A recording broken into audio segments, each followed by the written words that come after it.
Welcome to the Neijiaquan Podcast. My name is Isaac Kamens. This is an ongoing discussion between myself and Jess O'Brien on internal martial arts and Qigong. We begin with the discussion of Opening the Energy Gates by Bruce Frantzis. Hope you enjoy, and thanks for listening.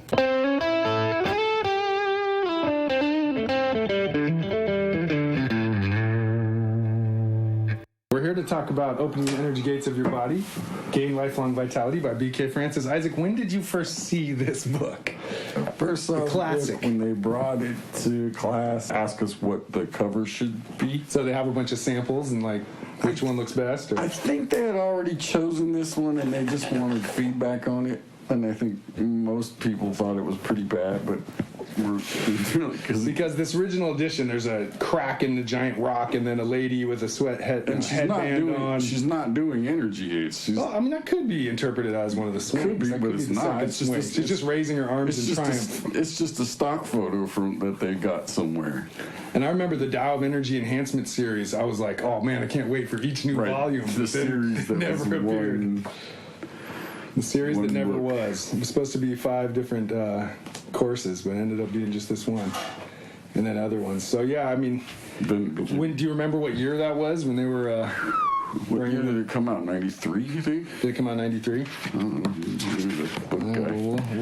look further into it here. Okay. It's 94. Copyright 93. So they must have shown it to you in 92, 93. When did you first show it? I remember it coming out in 94. There was a long period. So I started in 92.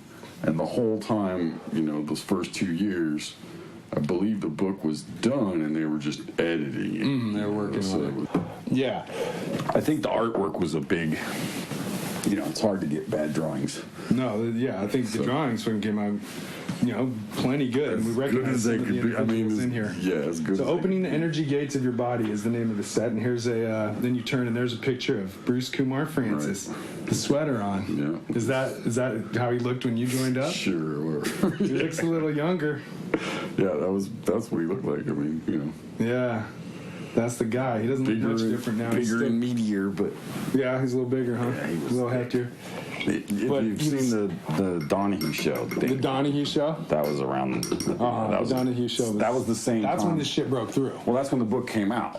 He was doing the tour. So he's doing a book tour, and somehow they wound up on... so he's on Donahue show with Deepak. And... And he made a little stir with that. I think that led to pretty good sales, as I recall. Big influx of people coming to class. So more people came to class after that? Yeah, before that, the classes were just in his basement.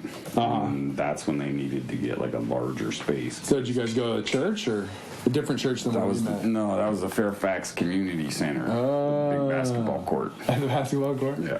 So it went from 20 people to 50 or something like that, or... Yeah, somewhere probably 30 or 40, but I remember the biggest class was always the Tai Chi class. That would have 30 people in it. And you guys used to do the Wu Style long form back then? Or did you do short form at weekly class? Or just... So I started doing weekly class a little bit later, and it was 2 nights. First night was Qigong and Tai Chi. Second night was Bagua and... I didn't think he didn't teach Qi, so it must have been Tai Chi, push hands, and Bagua or something like that. To combine Bagua and push hands. Yeah. And then, And when you started off, you didn't start Bagua yet until... you were No, I did... Well, it was 92 when I started, and I don't think I started doing Bagua until 96 or 7. But so he was going through the palm changes in the weekly class? Yeah, so I did the weekly classes, but I only took the Tai Chi and the Xingyi class. I didn't do the Bagua class. You did the Bagua weekly. First Bagua class I took was when he started doing the, I think, 8th palm change. 8th palms when you started? Yeah. You came into... Jumped into the deep end. Awesome. Those are classic. Well, and to me, Opening the Energy Gates is... So what's page 2? Was rocked my world. Because when I was doing Tai Chi up in Arcata, my teacher's buddy showed up with a copy of this book. And he said he had been living in Kumar's basement, and this guy was amazing, and he was doing so much incredible stuff. And he showed up, he had the video and the book, and he gave me a copy of the book. Tall, skinny blonde guy? Yeah, he's the tall, skinny blonde, and he called himself Jai. I think I know him by a different name. Right. Maybe you know him as And he wasn't there long when I was there. Like, he was gone with them. He was like an itinerant martial artist living out the back of his truck type of bro. He was gone pretty quickly because the energy gates, and I was blown away by this book because I've been learning Tai Chi and Bagua for a couple years from my teacher, but he didn't have any of this like lineage stuff or these killer stories of awesome adventures that Kumar had. Like his whole life story in here was so inspiring and fucking awesome. The introduction that whoever wrote that introduction did was pretty good. Yeah, this introduction was really good. I mean, I know Stuart Kentar worked to edit it, so he must have... Yeah, Stuart, I think, had a huge impact in that book. The best. I didn't try to do the exercises when I first learned it. Like, Jai showed me them, but I didn't really want to practice them because I always had the sense that you have to learn it from an official teacher before you start, otherwise you'll screw yourself up. Yeah, that's probably... But my teacher was teaching me Bagua and Tai Chi. I had plenty to work on, but I knew this guy looked like he knew what he was fucking talking about. Especially he explained Neijiaquan and, like, basic ideas of, like, don't twist your knees over much because they'll get hurt, and, like, don't overextend, things like that made sense as basic ideas. This book is dedicated to the wonder of the Tao, which lets all things come into being. All right.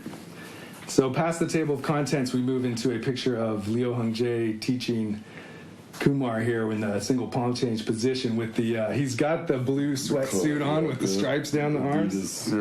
That's some classic, that's like, China 1983 type of looking outfit.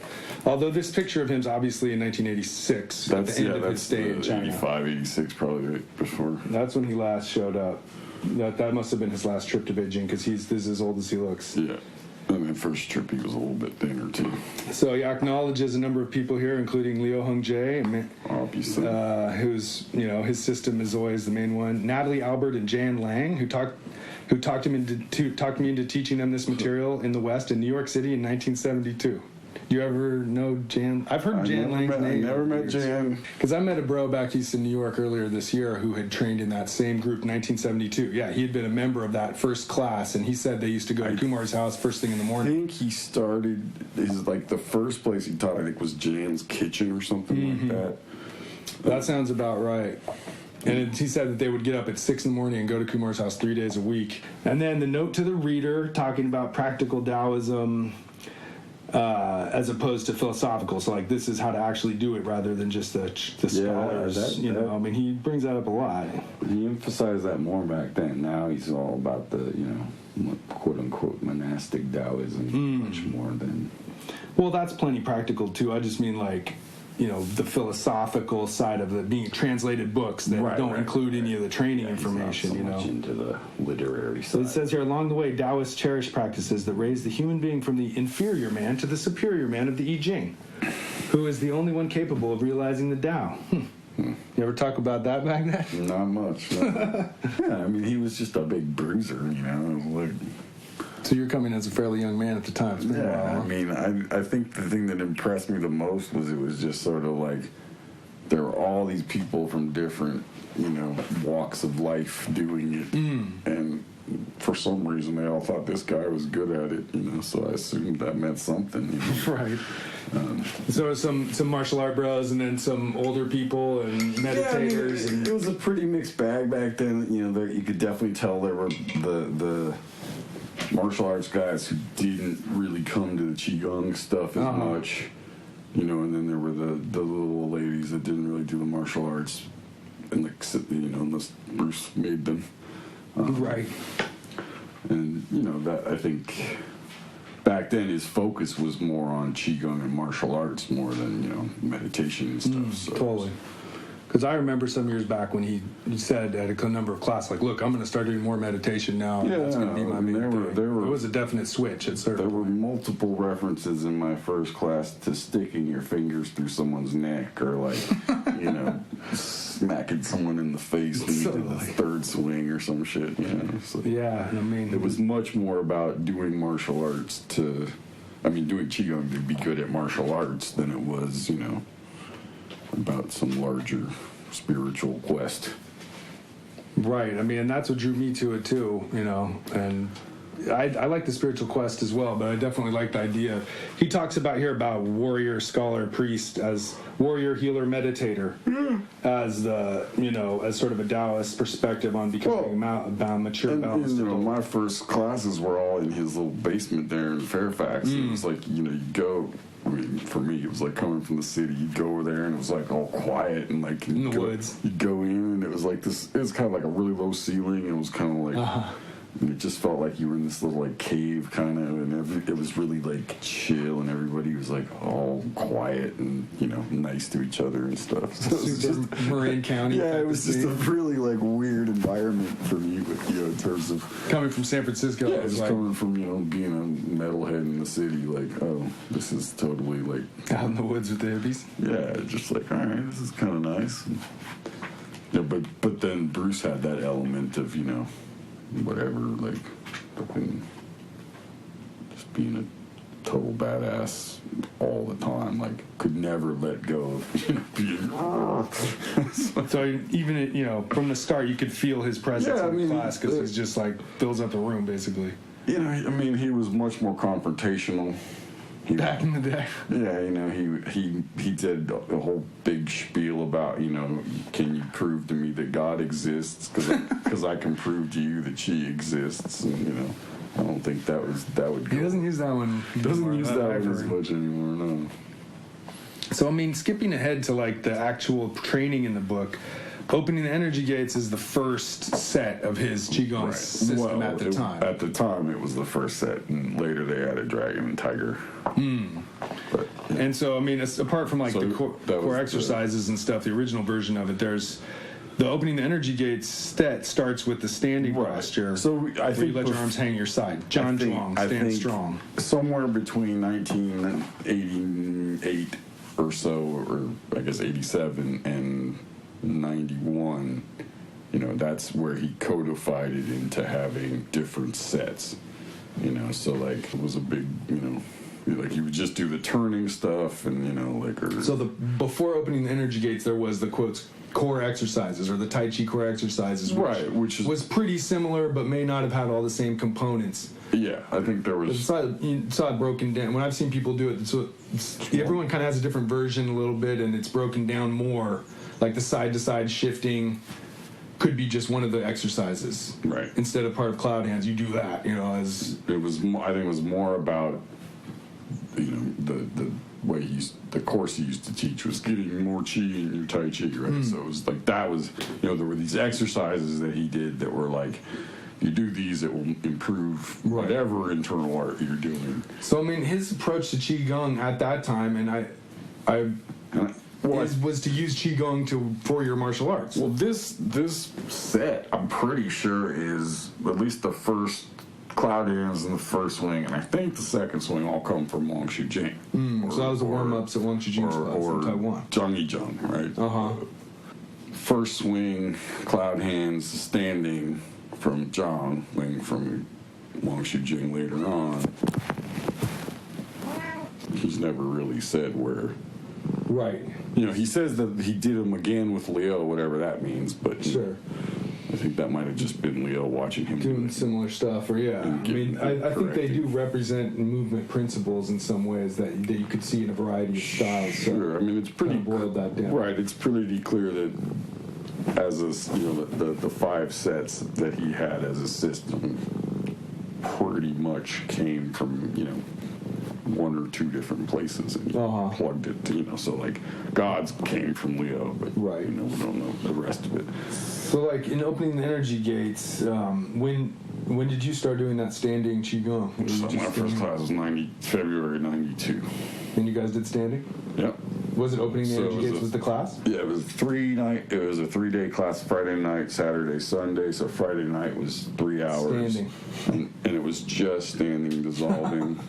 Awesome. Then Saturday was Cloud Hands in the first wing, I think. Or maybe it was just Cloud Hands, I think. And then Sunday we did a little bit of the second swing, but I think he basically said that most of the people there should have just stick with the first swing. Stick with the first, yeah. So I didn't do the second or third swing for about a year, and I'm not even. I think I learned. I did a retreat. I went to a spiraling retreat. Okay, so you do the Opening the Energy Gates exercises. Kind of snuck my way into the spiraling group. So I faked my way. Did it well enough to pass, and then learned the details as we went.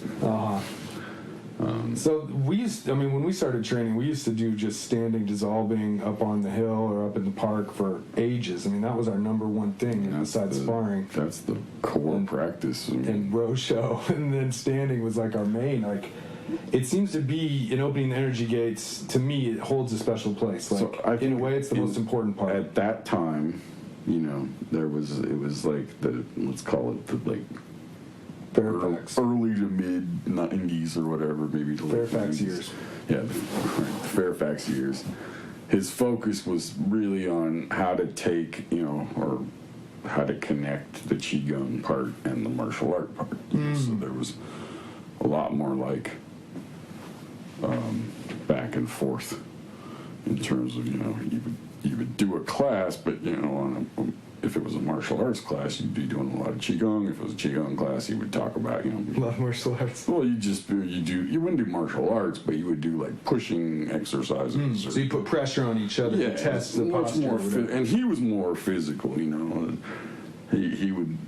was more like eager to do it to you. Right. Like, so there was, he wanted to hit people or throw people or, so there was a certain like, pace to the class. A certain intensity to the Qigong class. There was always this element. I think that's how he learned Qigong, right? I mean, the guys he was standing with were all martial arts guys for the most part. Back then we'd always say, this comes from a martial tradition. There are other traditions of Qigong, but this is from, the martial one. And, I think, like, for example, Dragon and Tiger is from the medical. Right, that's from a different one. But at the time, opening the energy gates was the first set. And so when we used to do standing all the time, you were especially, what are some of the key points that you think the best of it? Because to me, it's just like all that sinking and heaviness. You get that from standing. And then when you punch somebody, you're stronger and heavier. It's the, just do it. Just do it? Well, you have to do it, with certain, like, parameters, but I think the big thing with standing is just putting in the hours, so like I did is that tacos? That's tacos.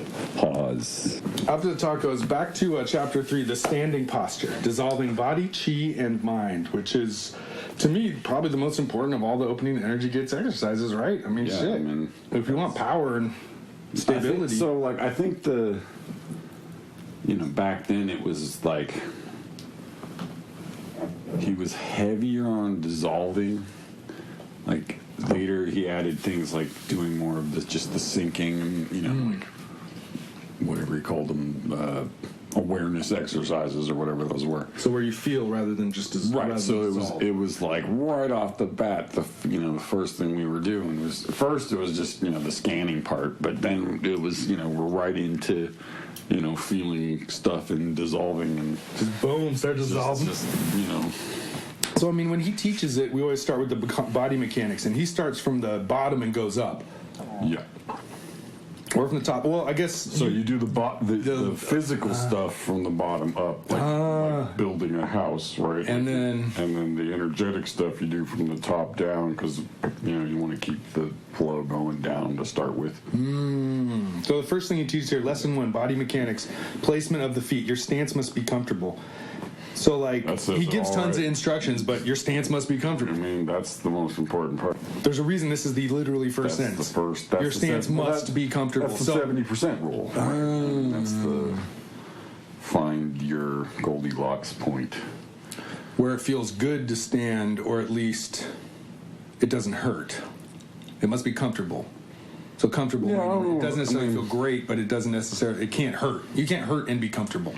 Right. I think I think comfortable in the sense of like you're not causing yourself injury. Right. I think you can feel stretch or So when you have someone start off in that position, I know. We've trained and taught together so much. You always line up the feet first to make the person sure that give the person some parallel. Small sense of this is how you do shoulder width apart. Right, and then it's mostly just about you standing there squirming for a little while you figure out how to get your feet flat on the floor.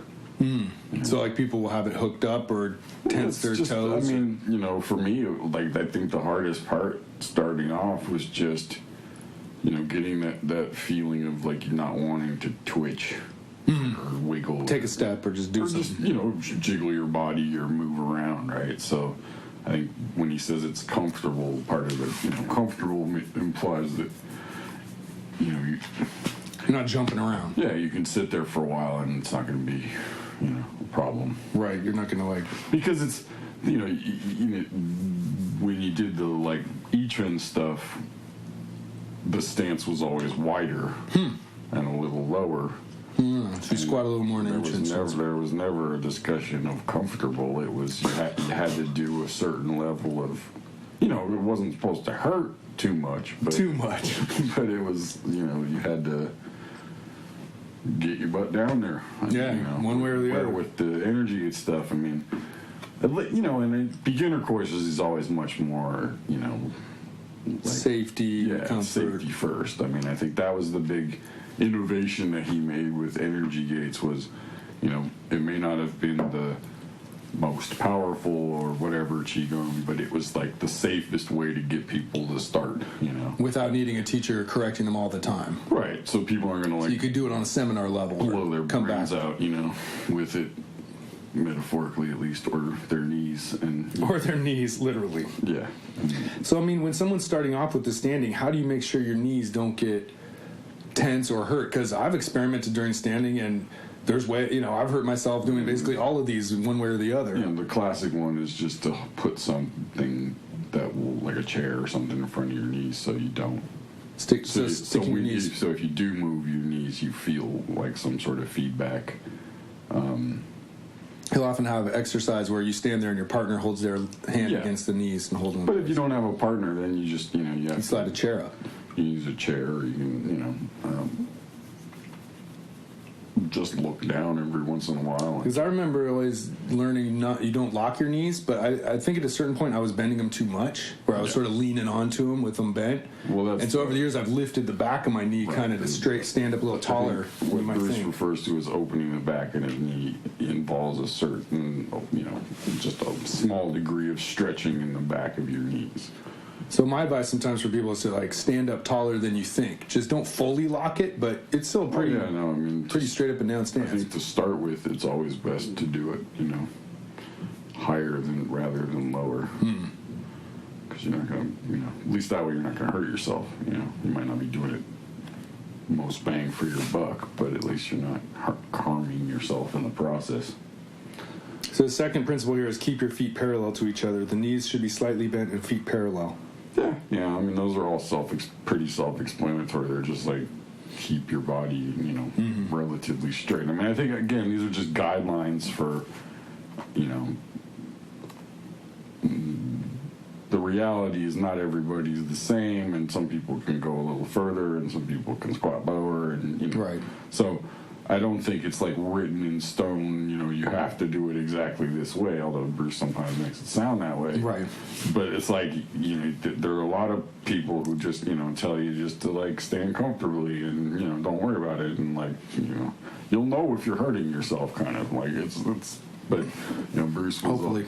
Hopefully. But Bruce was much more here's how you do it so you don't hurt yourself. Mm-hmm. Right? And so there was no question about am I doing this properly? And so the knees was always the biggest. Feet parallel. Well, the feet parallel thing I think is, that one's even less of a hard, because it's a lot of people, their feet bow out or in naturally. Right. And so what you're really talking about is the center line of the feet being parallel, not the toes or the outside of the foot. So the alignment as far as the outer bit is one thing, and then there's because foot shape is different. Yeah. But there's a center line that is just parallel, standing on railroad tracks. Bruce has really large thighs, so his stance is much wider, than most. A tall, slim person would be more of a. Yeah, you can have your feet almost touching, so you got to make some adjustments for that stuff. Well, that's it for now. All right, that sounds good. Good talking to you. Thanks for talking, bro. Cheers.